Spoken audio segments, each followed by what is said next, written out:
we've heard a lot about this already, right? The third time that these two teams have matched up this year.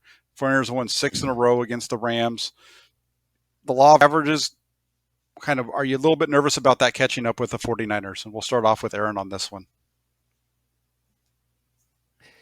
Absolutely. I think I might have tweeted it or told somebody like, you know, I know I'd be stupid to say this, but I was really hoping for Tampa just because we haven't played them. And, and Tom Brady looked like he was having a real rough time with pass protection in that game. And I'm thinking, oh, the Niners are going to feast.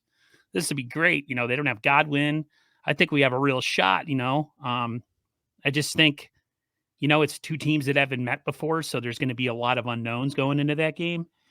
But, it is what it is with the Rams. Do I think the law of averages could catch up in this one? Absolutely. But the game still needs to be played. Our fans are some of the best in the world as far as road as they go when they go into road, road fans.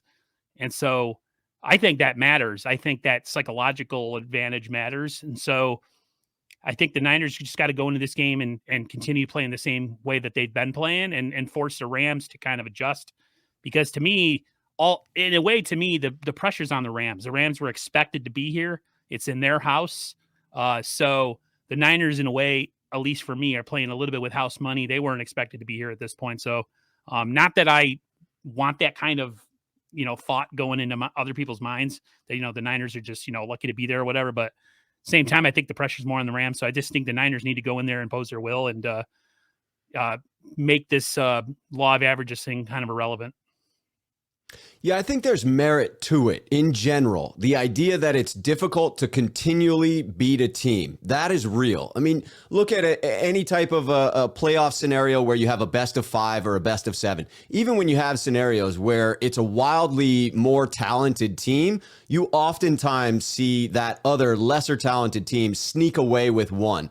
And so there's merit to that. It's very difficult to beat a team once in a season. It's even more difficult to beat them twice in a season. It is even more difficult to go for that third one. But statistically speaking, and I believe I'm pulling this from memory correctly, it's happened in the NFL 21 times.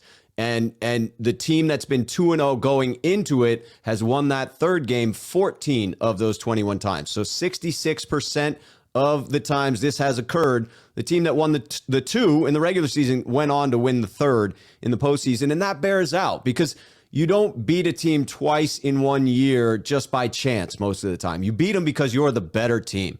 You have a favorable edge in the matchup. And I think that's the case for the San Francisco 49ers. So yes, I'm a little concerned in that this is football. The ball can bounce in funny ways in any given game, any given Sunday. Either team can win, and so you can't be certain about any matchup. But the 49ers can target the Rams in some very specific ways with our physical run style, with our ability to target over the middle Jimmy Garoppolo's strengths. Those also happen to be the weaknesses for the Rams, who are built to get after the quarterback. So I believe this favors the 49ers, but yeah, in the back of my mind, there's a little nerves, a few nerves, a little bit of excitement, some butterflies in the tummy. I'm going to be stressed out sitting in the stands of SoFi Stadium. Yeah, as Rob said, it is hard to beat a team 3 times in 1 year, but only because it's hard to play a team 3 times in 1 year.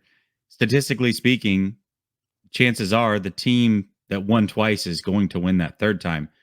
It's like if you bet and you go into the casino and you go to the roulette table and you see red has popped up 6 times in a row. Your natural inclination is to say, I'm putting my money on black. But reality is it's still the same exact chance that red's going to pop up again. And this game is going to be built based off of who the better team is, period. It doesn't matter who's won 6 in a row, 10 in a row. None of that matters. These are 2 different teams over the course of this duration.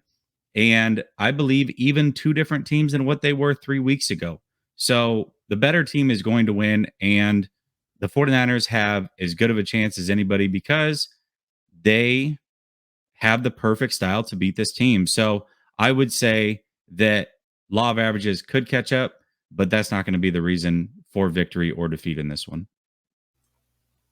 Yeah, the one thing on this one that I will say is because there has been a lot of discussion on this, right? The 3 wins and like Rob mentioned, and that's one of the numbers that I've heard a lot too. It's like 65% of the 2021 times it's been the team that's won the first 2 has won the third. It changes when you start to look at them playing on the road, however. When they've played on the road for the third game, it's a 50-50 split, 2-2. The last time that has happened in a championship game was 1999 when the Titans beat the Jaguars. That's the last time it's happened in a championship game. So, and the last time that it's happened in general was 2004. It was the Rams over the Seahawks. So that's just a little bit of a background though. So it's really a 50-50 thing. And so at that point you start to say, okay, who is the better team? And look, the 49ers beat this team without some of their better players the first time around. We don't even know if Trent Williams is going to be able to play this week, but at the same time, they already did it once. Can they go in there and do it twice without Trent Williams and with Tom Compton? It's going to take a lot, but they seem to have what it takes to slow this team down. And we're going to get to it a little bit later, but I'm going to just go ahead and say it right now. The front 4 on the defensive front for the 49ers, if they do their business, this game, we know the outcome of this game, because that's where it starts and finishes, because Matthew Stafford doesn't like to get hit more than other quarterbacks. Jack, I have a question though. Who's the real home team here? I was going to say, my point of contention is that this is a home game, baby. No, I get it. That is one of the things.